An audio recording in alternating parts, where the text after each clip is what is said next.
On behalf of the family, I'd like to thank you for coming, showing a large support. I know it is a large family, but again, it's nice to have all these friends and family members to come by, I'm sure. And at this time, Edward's brother is going to have a few words to say. It's just a service of remembrance. And then maybe afterwards, if there was someone else who would like to say something, we can get you to come forward. Okay?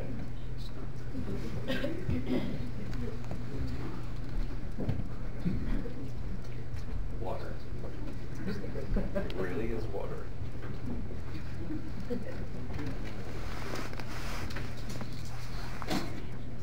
Are you sure? It looks like a lot, but this won't take long, I promise.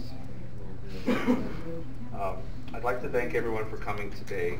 I know that sounds a little strange, but community was important to Edward, and I'm sure he's happy to see so many of you here for Moments of Voice. I was asked to read this poem. It's called The Dash. I don't know if any of you have heard it before, but I read of a man who stood to speak at the funeral of a friend. He referred to the dates on her tombstone from the beginning to the end. He noted that first came the date of her birth and spoke of the following date with tears. But he said what mattered most of all was the dash between those years.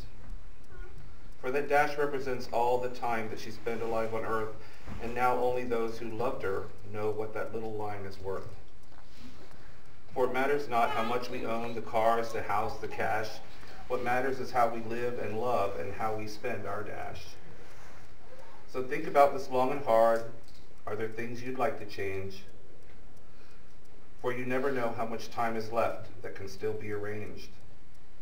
If we could just slow down enough to consider what's true and real and always try to understand the way other people feel, and be less quick to anger and show appreciation more and love the people in our lives like we've never loved before.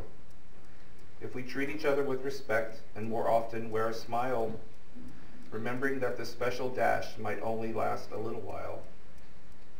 So when your eulogy is being read, with your life's actions to rehash, would you be proud of the things they say about how you spent your dash? I think Edward will. So I'd like to just give an overview of this. Part of this is from me, and part of this was some quotes from a letter that Edward had left to be read when the time came that he left us. So, death is so harsh in its finality. The searing hollowness of loss and grief could render us all deceased. When sunshine has lost its warmth, when living itself has lost importance, this is the reality of losing someone you not only loved, but someone who loved you. However short your intense your grieving, the impact of grief depends solely on the character of the one you're grieving for, and Edward had huge character. Mona, Mike, Chris, Andrew, my heart is broken for you. There's nothing I can say to take away the pain, or I'd have done it. The emptiness that swells inside you will lessen in time, and that doesn't mean you're forgetting him either.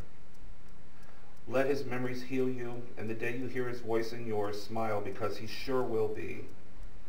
He would never want you to be unhappy. So I'll get this part out of the way right now. I really do miss you. I'm not sure if I should be happy for you and mad at you for leaving. You left us way too soon, and it's going to take some time to accept that you're gone. You were a big part of so many lives, and that much pain will take a lot of time to heal. You had so many roles in your short life: son, brother, husband, father, grandfather, uncle, in-law, outlaw, nephew, cousin. The list could go on, but most importantly, you were a friend, and you were my friend. Some of you may be wondering why it took so long for this service. Well, there were a couple of reasons for that. Edward didn't want anybody to have to take off work. Now, I personally wish all of my friends had the weekends off, but most of his did, I guess. So, and we also had to wait at least 3 days just in case. So that obviously didn't happen. And we're here today. So enough joking. Somewhere I read that eulogies were supposed to be somber. Here's where I wrote. Edward wrote a letter several years ago that some of his wishes would be read, and I was given the opportunity to read that letter. And to be honest, I wasn't surprised by any of it. And here I have a few quotes from that letter.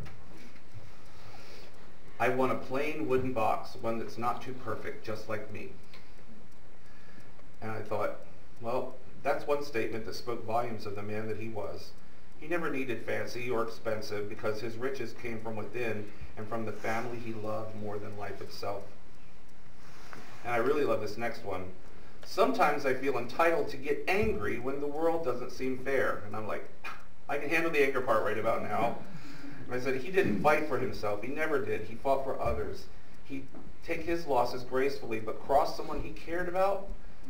You know, he was a fierce protector and a friend, and nobody ever felt threatened when he was on their side. And this next quote is possibly the most important for me. I want to feel the heat of the sun, the cool rain, the frost in the fall as the leaves are changing, and yes, I want to move on when I die, not just lay preserved in a box. You know, he said he wanted the plain pine box if he couldn't be cremated. But he got his wishes here, and I just think how incredibly sweet and sad that after his death we discover our brother Edward was a poet, you know. The heat of the sun, the cool rain, the frost in the fall as the leaves are changing. I want to move on when I die. How beautiful and heartfelt a message. He lived his life loving what was important, and in doing so, he taught us all the same thing. Finally, his thoughts turned to something much larger than all of us.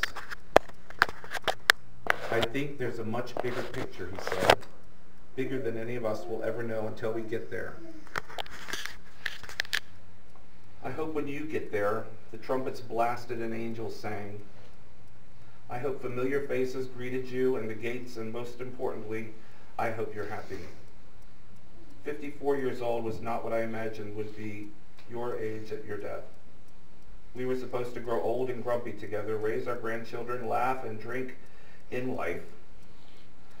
There were practical jokes to pull as well, lots of them, and it's only natural that he finishes his list like this.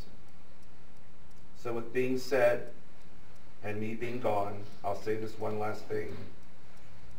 See you on the other side. We miss you, and we'll never forget you. Thank you very much.